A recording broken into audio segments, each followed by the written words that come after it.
This is Cunha at United. Back into the area, United in the front, Matheus Cunha. And this is Mbeumo at United. Takes a touch, scores for Manchester United, pressure tells. This is Cunha again at United. Chance here for Cunha, Matheus Cunha. And this is Mbeumo again at United. Mbeumo in the area, Bryan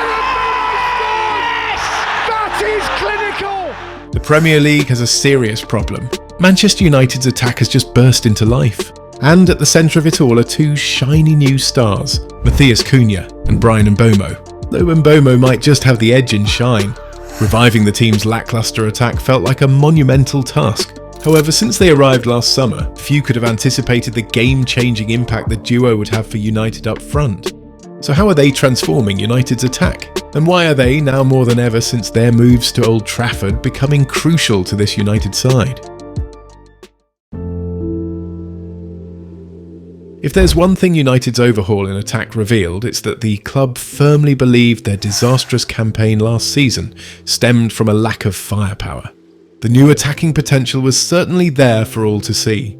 Cunha had his most prolific season with 17 goals and 6 assists for Wolves, stat padding at a relegation-threatened team no less.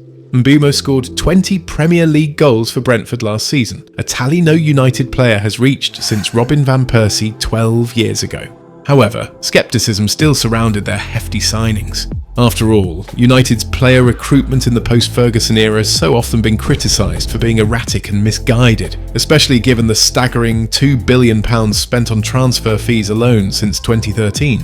Yet by signing Cunha and Mbeumo, it felt like the club was finally making smart decisions in the transfer market.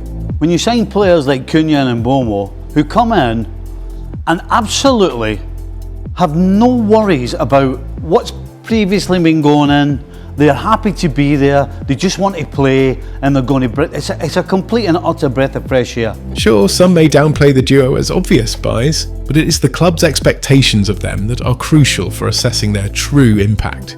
If the aim in signing them was for them to replicate their previous goals output, it would have been akin to setting them up for failure, given the previous lackluster state of the team's attack. Still, they both rocked up to United with goals, albeit with varying degrees of volume and frequency throughout the season.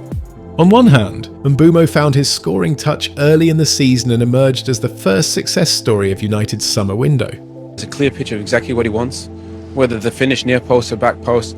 He almost shows like no emotion, it's just like business in and around the box, and I love that. In Amorim's 3-4-2-1 system, he occupied the right-sided number 10 role, supported superbly by makeshift right-wing back Amad Diallo behind him. Together they have forged a strong chemistry down the right flank, becoming United's primary avenue for attacking play.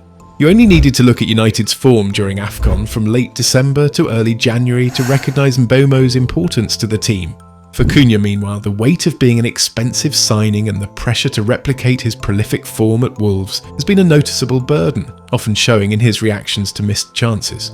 After all, it was the 26-year-old's impressive 15 league goals for Wolves that had single-handedly kept them from being relegated last season. So to suddenly find himself needing to wait until late October to score his first goal after a run of 9 games must have taken a toll on his confidence. Seriously, when it strictly came to output across those 9 games, the only thing Cunha had over Mbeumo was hair. Of course, beyond the stats, there have also been positive signs from the Brazilian all season. This was particularly evident on the opening match day against Arsenal and, more notably, during United's famous 2-1 win over Liverpool, where, despite not contributing in terms of goals or assists, his influence was crucial to United's first victory at Anfield in over a decade. But fast forward to now and the 26-year-old is showing the kind of form his team can rely on, not just for goals and assists, but also his knack for rage-baiting opponents and winning penalties for his side.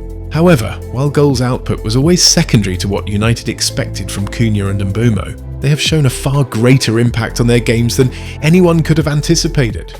By the way, if you're enjoying the video so far, we'd be incredibly grateful if you subscribed. Your support helps us grow and continue creating the content you love. Cunha and Mbeumo's roles this season have been physical, tactical, and above all, highly multifaceted. As the number 10s in Amorim's 3-4-2-1 system, they injected new life into United's transitional attacks by being able to better protect possession in the final third and steer clear of the heavy touches and slack passes that used to plague United's attacking rhythm. Their duel-based approach to protecting possession in the final third also gave the team time to push forward and place themselves in better positions to draw fouls and win free kicks in the first place, rather than getting bullied off the ball, as was often the case with Højlund last season.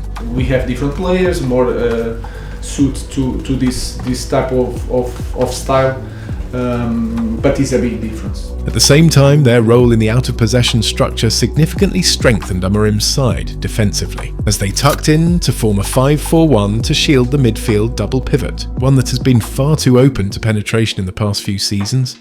However, like several others in the squad, there was a sense that their roles in Amorim's system were restricting their attacking flair.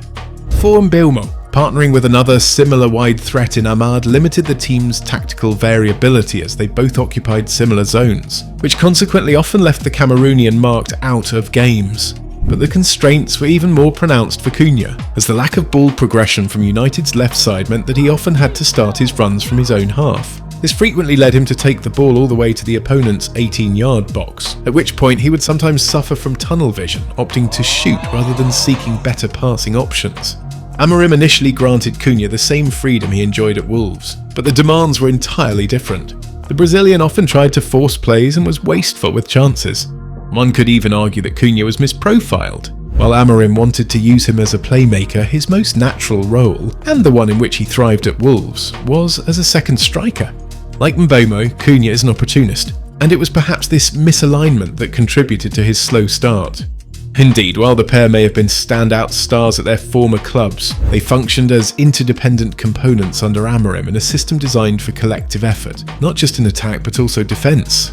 Amorim wasn't seeking individual stars just yet. He wanted synchronisation in his United side, where every run is timed, every press is collective, and every rotation is rehearsed. And until they appeared more united, excuse the pun, even the most talented players would struggle to shine.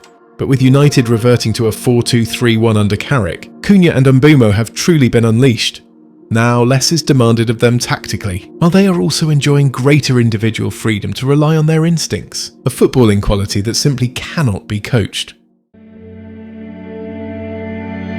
Among the pair, Mbeumo can likely claim to have had the biggest impact over the course of the season, though to be fair, Cunha wasn't helped by an injury earlier in the campaign. And while neither has been confined to a single role, the Brazilian has arguably been moved around even more than Mbeumo. Notably, both have played up front, with Cunha deployed there by Amorim for his tireless running and quick feet to win second balls from long goal kicks, while Mbeumo has been utilised there under Carrick for his ability to make rapid runs in behind. Both also boast strong physical attributes, and even if Mbeumo lacks height, his relentless out-of-possession running can stretch any opposition. In big occasions, Mbeumo has proven particularly decisive. He scored the opening goal in the 2-1 win over Liverpool and in the 2-2 draw at Tottenham. And since Carrick took charge, he has netted the opening goal in victories against City, Arsenal and Tottenham, and has also provided assists for crucial goals in tricky games against West Ham and Everton. Cunha has also stepped up on the big stage. Although named as a substitute against City and Arsenal, he made vital contributions both times, first by crossing for Dorgu's goal in the derby and then netting the stunning winner at the Emirates. And when Dorgu suffered an injury in the latter game, Cunha seized his opportunity. Since then, his positioning has drastically improved, his effectiveness in carrying the ball has increased, and his confidence has truly returned. It's obviously difficult to determine a player's true impact on a team. Is a team better because of that individual, or is that individual being impactful because of how they fit into the collective? In the case of Cunha and Mbeumo, it's probably somewhere in the middle. While clearly important to United being more effective in attack, you wouldn't say either has carried the team this season, yet collectively they're certainly not far off making that case. If you enjoyed this video, like and subscribe for more content like this. Also, don't forget to hit the notifications bell so you never miss a beat, and with that, we'll see you in the next video.